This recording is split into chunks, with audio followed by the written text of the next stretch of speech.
Kaip vidinis konfliktas stabdo siekti savo tikslų? Kaip prieš tai video kalbėjau, kad vidinis konfliktas gali būti įsivaizduojamas kaip rankinis stabdis, tai įsivaizduokit, jeigu tas rankinis stabdis yra įprotis atidėliot. Ką tai reiškia? Imti ir atidėti. Kažkuria prasme žmogus vis laik turi pasirinkimą. Arba vieną, arba kitą. Ir jei tu vieną pasirinkimą paimi ir atidedi, tai jo vietą ateina kai kas kitas. Tai taip pat veiksmas. Pavyzdžiui, čia aš taip pajuokausiu, gulėjimas ant sofos ir skrolinimas socialinių tinklų taip pat yra veiksmas. Paėmėm, atidėjom darbą ir į jo vietą atėjo skrolinimas. Nosį krapštom, nežinau, nieko nedarydami, sustingę stovėdami. Tai taip pat paėmam veiksmą, kurį galima buvo atlikti ir į jo vietą atėjo nosies krapštymas. Kitaip sakant, čia galima įsivaizduoti kaip šachmatų partiją, kur mes paėmam figūrą ir ją perstatom. Į jo vietą, į tos figūros vietą gali atsistoti kažkas kitas. Tai atidėliojimas dažniausiai yra sąmoningas, tai reiškia, mes suvokiam protu, kad paėmiau ir atidėjau. Pavyzdys. Reikia paruošti finansinę ataskaitą, o aš nusprendžiu keksą kepti. Reikia susitvarkyti namus, o aš nusprendžiu Netflixą pažiūrėti.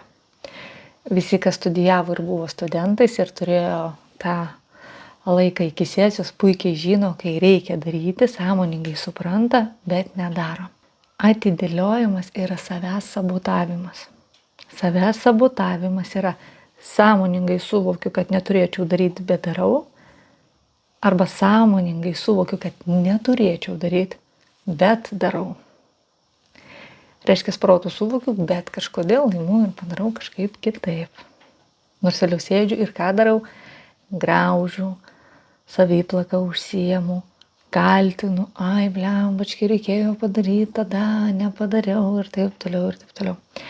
Tai savęs sabotavimas yra įprotis, kuris irgi yra dalis vidinio konflikto.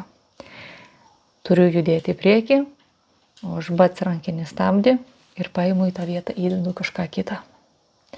Tai kitaip sakant, mes savo galimybėm disponuojam, mes patys renkamės, ką tuo metu, toje erdvėje, tame laike imti ir kaip perstatyti.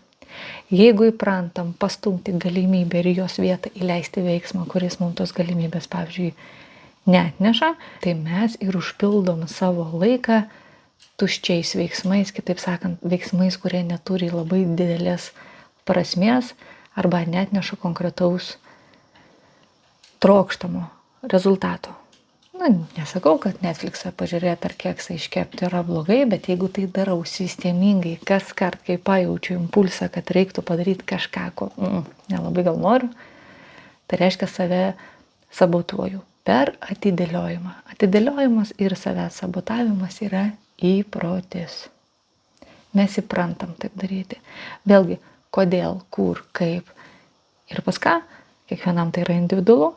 Ir kaip vidinių konfliktų specialistė, aš ir padedu išsiaiškinti, kodėl mes taip darome, kokią naudą tai mums atneša, jog iki šiol tęsime taip pat. Net jei logiškai, atrodo, visiškas absurdas. Kiekvieną kartą mūsų įpročiai atneša mums kažkokią tai apibrėžtą naudą, net jei logiškai apie tai ir nesusimąstom.